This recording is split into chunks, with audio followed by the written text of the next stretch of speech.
ಮತ್ತು ಆ ವ್ಯವಸ್ಥೆಯನ್ನು ಸಮಾಜಕ್ಕೆ ಮುಟ್ಟಿಸುವಂತಹ ಎಲ್ಲ ಪತ್ರಕರ್ತ ಬಂಧುಗಳನ್ನು ಸ್ವಾಗತಿಸ್ತಾ, ಇವತ್ತು ಸಾಮಾಜಿಕ ನ್ಯಾಯ ಜಾಗೃತಿ ವೇದಿಕೆ ಕರ್ನಾಟಕ ಮಂಗಳೂರು ವತಿಯಿಂದ ಎಲ್ಲ ಜಾತಿ ಬಂಧುಗಳನ್ನು, ಮುಖ್ಯಸ್ಥರನ್ನು, ಪ್ರಮುಖರನ್ನು ಸೇರಿಸಿ ಈಗಾಗಲೇ ಒಂದು ದುಂಡು ಮೇಜಿನ ಸಭೆಯನ್ನು ಎಲ್ಲ ಹಿರಿಯ ಕಿರಿಯ ಸಂತ ಪೀಠಾಧಿಪತಿಗಳ ಮಾರ್ಗದರ್ಶನದಲ್ಲಿ ಈಗಾಗಲೇ ನೇರ್ಪುಗೊಳಿಸಲಾಗಿದೆ.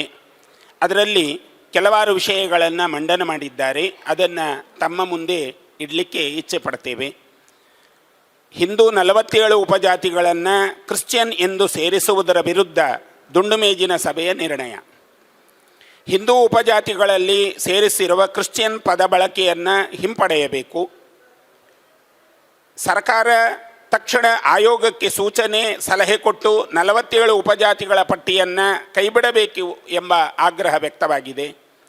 ಇದೇ ಮಾದರಿಯಲ್ಲಿ ಸಮೀಕ್ಷೆಯನ್ನು ಮುಂದುವರಿಸಿದಲ್ಲಿ ದೂರಗಾಮಿಯಾಗಿ ಮೀಸಲಾತಿಯಲ್ಲಿ ಏರುಪೇರಾಗುವ ಅಪಾಯವಿದೆ ಎಂದು ಸಭೆ ಅಭಿಪ್ರಾಯಪಟ್ಟಿದೆ. ಆಯೋಗದ ಈ ನಿರ್ಧಾರ ಮತಾಂತರಕ್ಕೆ ಸರ್ಕಾರ ಪ್ರೇರಣೆಯನ್ನು ನೀಡಿದಂತಾಗಿದೆ ಎಂದು ಸಭೆ ಅಭಿಪ್ರಾಯಪಟ್ಟಿದೆ. ತರಾತುರಿಯಲ್ಲಿ ನಡೆಸುವ ಸಮೀಕ್ಷೆಯ ಬಗ್ಗೆ ಆತಂಕವಿದ್ದು ಆಯೋಗ ಮರುಚಿಂತನೆಯನ್ನು ನಡೆಸಿ ಇಡೀ ರಾಜ್ಯದ ಜನರನ್ನು ವಿಶ್ವಾಸಕ್ಕೆ ತೆಗೆದುಕೊಂಡು ಬೇಸಿಗೆ ಕಾಲದಲ್ಲಿ ಸಮೀಕ್ಷೆ ಮಾಡುವುದು ಒಳಿತು ಎನ್ನುವ ನಿರ್ಣಯ ಅಂಗೀಕಾರವಾಗಿದೆ. ಅರ್ಥಾತ್ ಈಗ ದಸರಾ ಪ್ರಾರಂಭ ಆಗತ್ತೆ.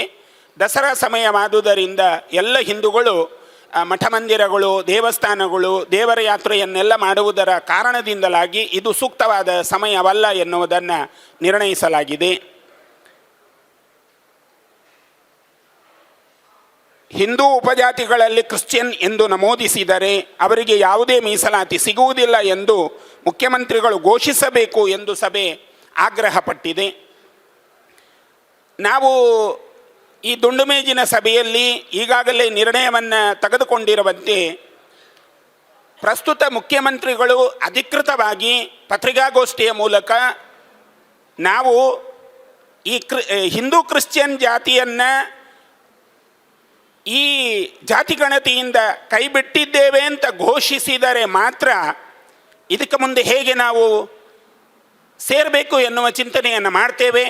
ಒಂದು ವೇಳೆ ಅದನ್ನು ಮುಖ್ಯಮಂತ್ರಿಗಳು ಹೇಳಲಿಲ್ಲ ಅಂತಲಾದರೆ ಮುಂದೆ ಇದನ್ನು ಬಹಿಷ್ಕರಿಸುವುದೇ ಲೇಸು ಎನ್ನುವುದನ್ನು ಈ ದುಂಡು ಮೇಜಿನ ಸಭೆ ನಿರ್ಣಯವನ್ನು ಅಂಗೀಕರಿಸಿದೆ. ಈಗಾಗಲೇ ಎಲ್ಲ ಹಿಂದೂ ಜಾತಿಗಳಲ್ಲಿ, ಹಿಂದೂ ಉಪಜಾತಿಗಳಲ್ಲಿ ಕ್ರಿಶ್ಚಿಯನ್ ಅನ್ನುವಂಥ ಪದವನ್ನು ಸೇರಿಸಿದ್ದಾರೆ. ಈ ಕ್ರಿಶ್ಚಿಯನ್ ಪದವನ್ನು ಸೇರಿಸಿರುವುದರ ಹಿಂದೆ ಅದಕ್ಕೆ ಸಂಬಂಧಪಟ್ಟಂತಹ ಕ್ರಿಶ್ಚಿಯನ್ ಸಂಸ್ಥೆಯ ಅಧಿಕೃತವಾಗಿರತಕ್ಕಂಥ ಬಿಷಪ್ಗಳು ಇದರ ಬಗ್ಗೆ ಉಲ್ಲೇಖ ಮಾಡಬೇಕಿತ್ತು. ಇದರ ಒಳಗೇನೆ ಯಾವ ಬಿಷಪ್ಗಳು ಕೂಡ ಇದನ್ನು ಉಲ್ಲೇಖ ಮಾಡಿಲ್ಲ. ಹಾಗಾಗಿ ಇದರ ಮೇಲೂ ನಮಗೆ ಒಂದು ದೊಡ್ಡ ಗುಮಾನಿ ಇದೆ. ಹಾಗಾಗಿ ಇದರ ಬಗ್ಗೆಯೂ ದುಂಡು ಮೇಜಿನ ಸಭೆ ಖಂಡನೆಯನ್ನು ವ್ಯಕ್ತಪಡಿಸಿದೆ ಮತ್ತು ಆತಂಕವನ್ನು ಕೂಡ ಈ ಸಭೆ ವ್ಯಕ್ತಪಡಿಸಿದೆ. ಈ ಎಲ್ಲ ನಿರ್ಣಯಗಳೊಂದಿಗೆ ದುಂಡು ಮೇಜಿನ ಸಭೆ ಮುಕ್ತಾಯಗೊಂಡಿದೆ ಅಂತ ಹೇಳಲಿಕ್ಕೆ ಇಚ್ಛೆ ಪಡ್ತೇವೆ. ಈಗ ನೋಡಿ, ಇದು ಒಂದು ಭಾಗದಿಂದ ಪ್ರಾರಂಭವಾಗಿರೋದಲ್ಲ, ಇಡೀ ಕರ್ನಾಟಕದಾದ್ಯಂತ ಪ್ರಾರಂಭ ಆಗಿದೆ. ಈಗಾಗಲೇ ಲಿಂಗಾಯತ ಮತ್ತು ವೀರಶೈವ ಜಾತಿಗಳ ಒಳಗೆ ಲಿಂಗಾಯತ ಧರ್ಮ ಎನ್ನುವುದು ನಮೂದಾಗಿಲ್ಲ, ಅದಕ್ಕೆ ಅಂಗೀಕಾರದ ಮುದ್ರೆ ದೊರಕಲಿಲ್ಲ. ಹಾಗಾಗಿ ಅಲ್ಲೂ ಕೂಡ ತುಂಬ ರೀತಿಯ ವೈಪರೀತ್ಯಗಳಿದ್ದಾವೆ ಎನ್ನುವುದನ್ನು ಹಿರಿಯ ಶ್ರೀಗಳೇ ಅದನ್ನು ಮುಕ್ತವಾಗಿ ವ್ಯಕ್ತಪಡಿಸಿದ್ದಾರೆ. ನಾವೆಲ್ಲರೂ ಅದಕ್ಕೆ ಹಿಂದೂ ಎನ್ನುವ ಧರ್ಮವನ್ನೇ ಸೇರಿಸಬೇಕು ಎನ್ನುವ ಮಾತನ್ನೇ ಎಲ್ಲರೂ ವ್ಯಕ್ತಪಡಿಸಿದ್ದಾರೆ.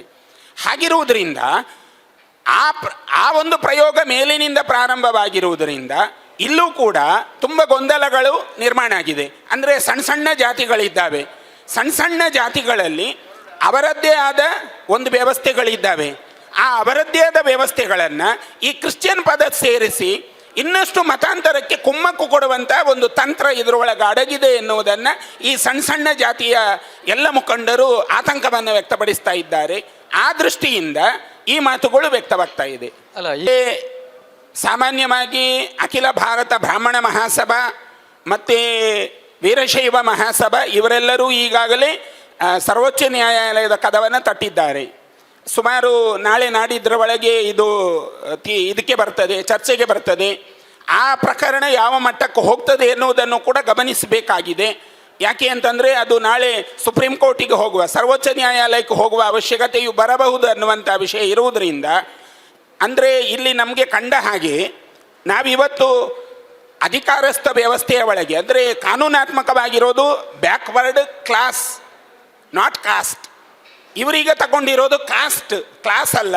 ಕ್ಲಾಸ್ ಅಂದರೆ ಅದು ವರ್ಗೀಕರಣ. ಹಾಗಿರುವುದರಿಂದ ಈ ವಿಷಯದಲ್ಲಿ ನಮಗೆ ಗೊಂದಲ ಇರುವುದರಿಂದ ನಾವು ಸರ್ವೋಚ್ಚ ನ್ಯಾಯಾಲಯವನ್ನೇ ಆಗ್ರಹ ಮಾಡಬೇಕಾದ ಅವಶ್ಯಕತೆ ಮುಂದಿನ ದಿನಗಳಲ್ಲಿ ಬರಬಹುದು ಅಂತ ನಮಗನ್ನಿಸ್ತದೆ.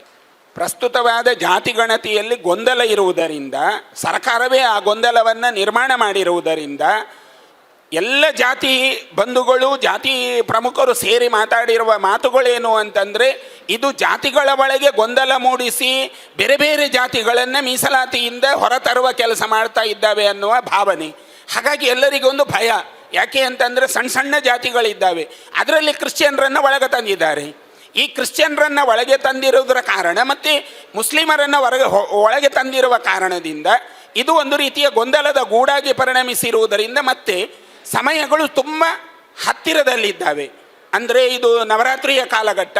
ನವರಾತ್ರಿಯ ಕಾಲಘಟ್ಟದಲ್ಲಿ ಹಿಂದೂಗಳು ಯಾರು ಮನೆಯಲ್ಲಿ ಇರುವುದಿಲ್ಲ ಎನ್ನುವುದನ್ನು ಸರ್ಕಾರ ಮೊದಲೇ ಗಮನಿಸಿರಬೇಕು ಅಂತ ನಮಗನ್ನಿಸ್ತದೆ. ಆ ಕಾರಣದಿಂದ ಇದಕ್ಕೆ ನಮ್ಮೆಲ್ಲರ ವಿರೋಧ ಇದೆ. ಪ್ರಸ್ತುತವಾಗಿ ಈ ಕ್ರಿಶ್ಚಿಯನ್ ಮತ್ತು ಮುಸ್ಲಿಂ ಸಮುದಾಯಗಳನ್ನು ಹಿಂದೂ ಜಾತಿಯ ಒಳಗೆ ಸೇರಿಸಿರುವುದರಿಂದ ನಾವು ಇಲ್ಲಿವರೆಗೆ ಧರ್ಮ ಮುಖ್ಯ ಅನ್ನುವ ದೃಷ್ಟಿಯಿಂದ ಸಾಗಿಕೊಂಡು ಬಂದವರು, ಜಾತಿಯ ಮುಖ್ಯ ಅಂತ ಭಾವಿಸಿಕೊಂಡವರಲ್ಲ. ಮೊದಲಿಗೆ ಸರ್ಕಾರ ಹೇಳಿತು ಇದು ಜಾತಿ ಸಮೀಕ್ಷೆ ಅಂತ. ಈಗ ಸರ್ಕಾರ ಹೇಳುತ್ತದೆ ಅದು ಆರ್ಥಿಕ ಮತ್ತು ಶೈಕ್ಷಣಿಕ ಸಮೀಕ್ಷೆ ಅಂತ ಹೇಳುತ್ತೆ. ಹಾಗಾಗಿ ನೋಡಿ, ಅವರಿಗೆ ಗೊಂದಲ ಇದೆ.